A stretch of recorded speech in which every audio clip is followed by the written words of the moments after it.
Chief, I hear that you have a lot of innovative things happening over here in the police department. So why don't you tell me what initiatives you have going on? Sure will. Um, Appreciate it. Chief Larry Hampton, University City Police Department. One thing that we're taking with our anti-crime initiative is the 6 pillars that we're trying to install within the University City system and the University City community. And what I mean by installing the 6 pillars are from the President's Task Force on the 21st Century Policing. And it's the first pillar being the building trust and legitimacy. Okay, with building the trust, we do a lot of community outreach. We do a lot of events, whether that's collaborations with the religious institutions, the neighborhoods, or the school districts themselves, or even just interdepartment collaborations. And so that is, I think, building the trust with the community that we serve, and understanding that the being legitimized is coming from our own community and coming from our peers within the law enforcement industry itself around us as well. The second pillar is being the policy and oversight. Our policy and oversight, I feel, is very much ahead of the game. And what I mean by that, in 1994, 1995, we were the first St. Louis County municipality to receive international accreditation. That was through CALEA. We're now going through the process of the Missouri Police Chiefs accreditation with our first official visit coming up in April, at the end of April. With that, so we plan to be certified by the end of this year, for sure, for the Missouri Police Chiefs accreditation. That's dealing with the policy and oversight. Now going to our third pillar, technology and social media.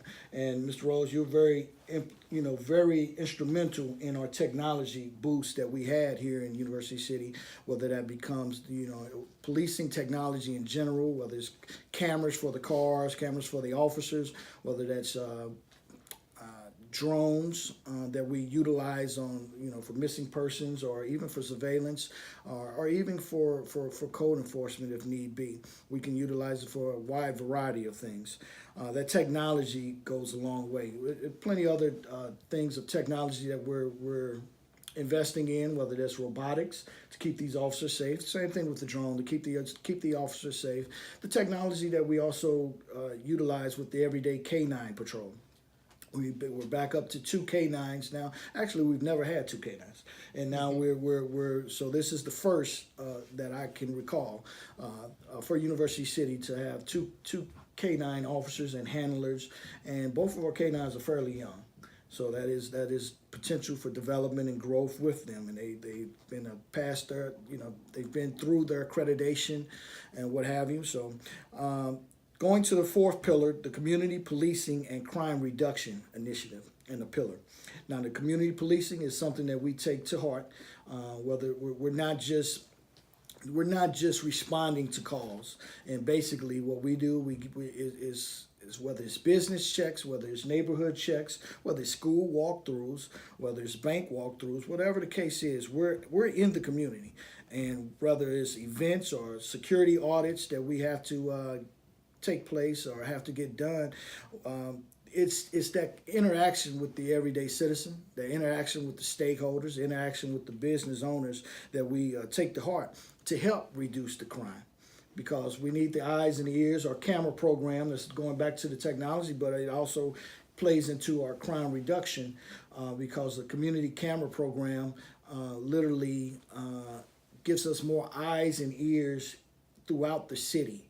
And we're not tapping into anyone's personal home camera system. We just like to, if that resident or business owner would register with us so we can know who we can reach out to in time of need for some surveillance or some footage. Excuse me. Going down to the fifth pillar, training and education. Training is to a T now, and what I mean by that is the Missouri Police Chiefs Association, the Missouri Post accreditation. We have to have a minimum of 24 hours of training throughout the year, and for every officer that is employed for law enforcement here in University City and any other jurisdiction. We far exceed that 24-hour minimum maintain, a minimum requirement, if I would say, and exceeding that just instills that development within that young officer, veteran officer, and it keeps us growing and developing as a organization. And the education is the same thing. Educational incentives are big. We just recently, outside of the increase in the compensation and benefits for all the officers, that is something that some of these officers are taking some of that money now and reinvesting in themselves for their education, the personal development that they need, that they can have, whether that's a second language, whether that's sign language, whether that's computer technology skills, whatever it calls for the job that we ask. So I just wanted to make two comments. One is the increase that we did for the all of the officers. Right. Certainly that was to enable us to be competitive in the marketplace. There were a number of agencies that preceded us with those increases, and we were realizing some of our best officers were leaving, so we wanted to be more competitive, and was very pleased that the mayor and council allowed the increase in wages for our public safety officers. Yes, sir. Getting back to technology, one of the advantages that you've told me about technology is that it enables us to leverage our limited dollars. It keeps our officers safe, and it also provides a higher degree of safety for our residents. So I think all of those things are outstanding. The use of technology, the community policing, and adhering to the pillars that were established, which provide some uniformity for how police will be operating now and into the future. Yes, sir. You also have told me a little bit about, we're getting hot weather. It's a beautiful day today, in fact. That's right. And so tell me a little bit about, do you make a difference in how you police, whether it's warm or cold weather? What we do is we monitor the trends that are taking place, and we understand children being out of school, college students being out of school, teenagers being free of time to some aspect. So we understand that's an increase of outdoor activity. But what we do is we have that trust and legitimacy in place with the community to understand when trends are affecting our region, our area, our districts, and what have you. So yes, we do monitor. We don't have a distinction between warm weather, cold weather. We get ready for any and all of the unknown, is what we like to say. So we try to be prepared for the worst case scenario at all times. And being prepared for the worst case scenario keeps us above and ready to respond to whatever needs the community needs. And the spring and summertime, what we do is, besides an increase of patrolling in neighborhoods, an increase of patrolling in our business districts, in our park districts, all of that is taken in place, and that's a routine. That's a routine. It's not something that we have to normally just say, let's create an action plan or work plan to go to that. It's known to the officers that not only now the officers feel like the interaction is more warranted for them to have this warm weather approach to community policing and community outreach. So yes, it does. So tell me as just a typical resident here in University City, how do I prevent from becoming a victim? Right. Okay. Well, that's a good question, and we have several different ways. We have some of this on our website as well, pretty much of how to be aware of your scene at all times. Excuse me.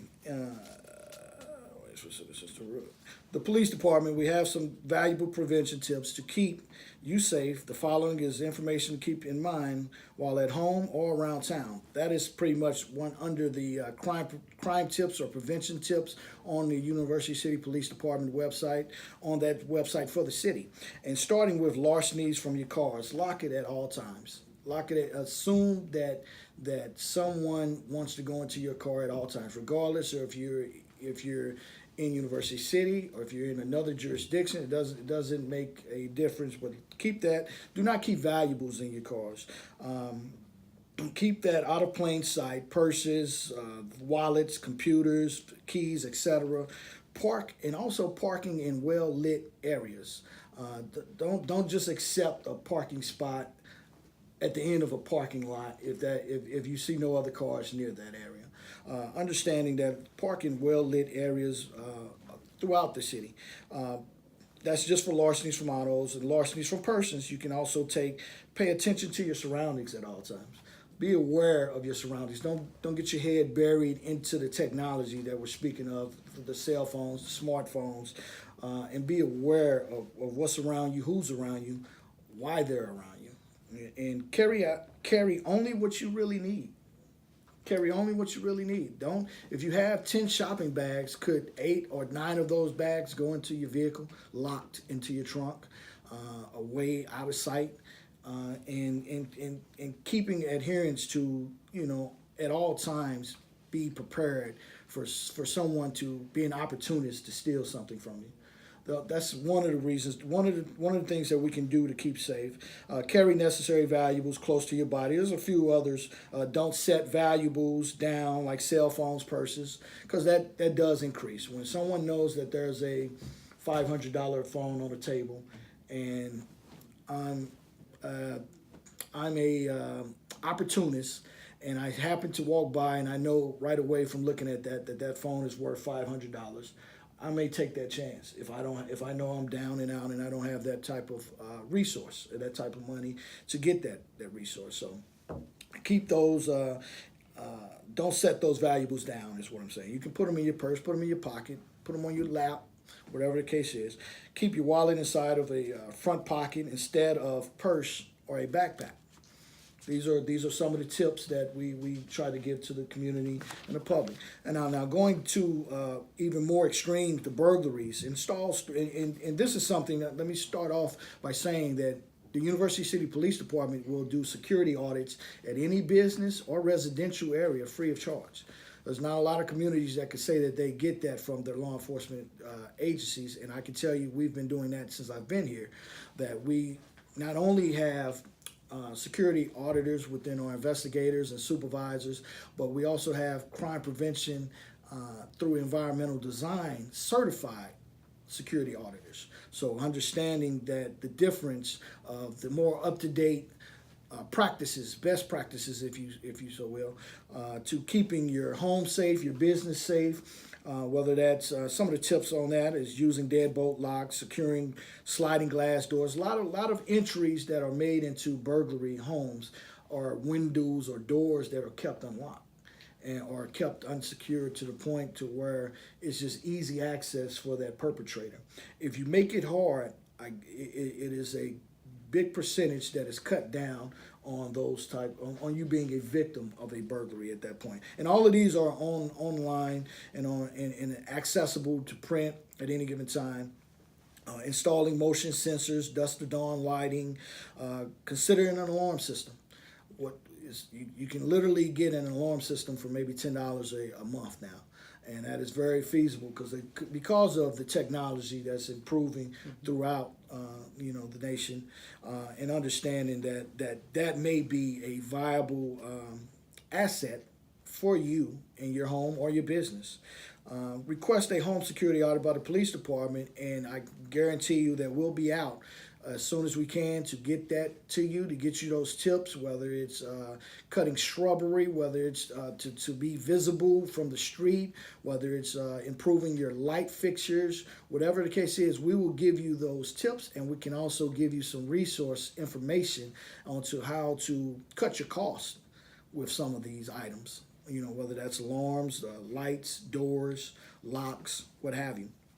And moving down to one of the last things is the auto theft, and it's the same premise for those perpetrators who like to go into people's cars and try to take change, purses, valuables, etc.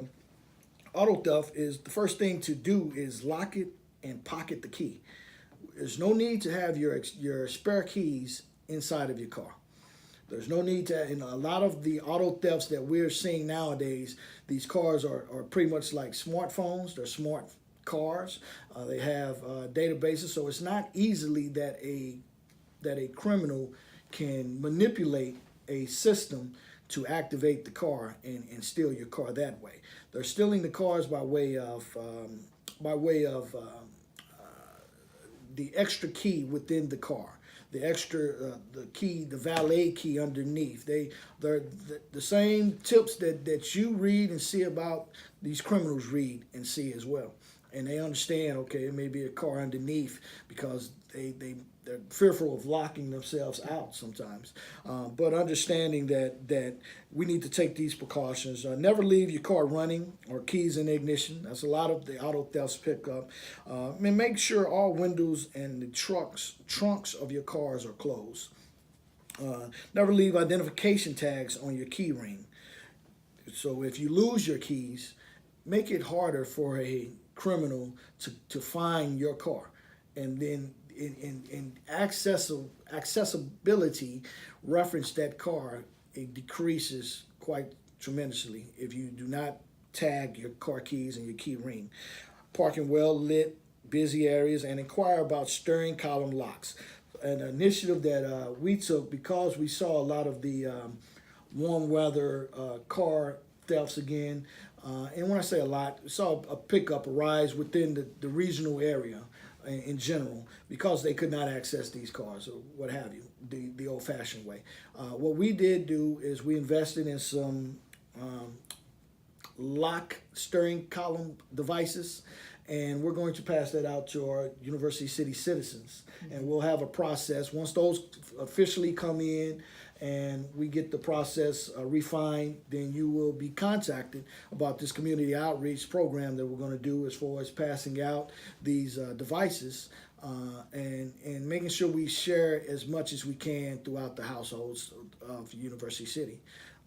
So that's some of the initiatives that we're taking with trying to prevent some crime in our area, in our community. Well, Chief, this has been very informative for me, and I know that it will be very informative for our residents as well. I'm impressed with the department and the initiatives that you have underway here, and certainly anything that I can do, or the council, or the residents. Right. Please let us know how that we can support you, and thank you so much. Much appreciated.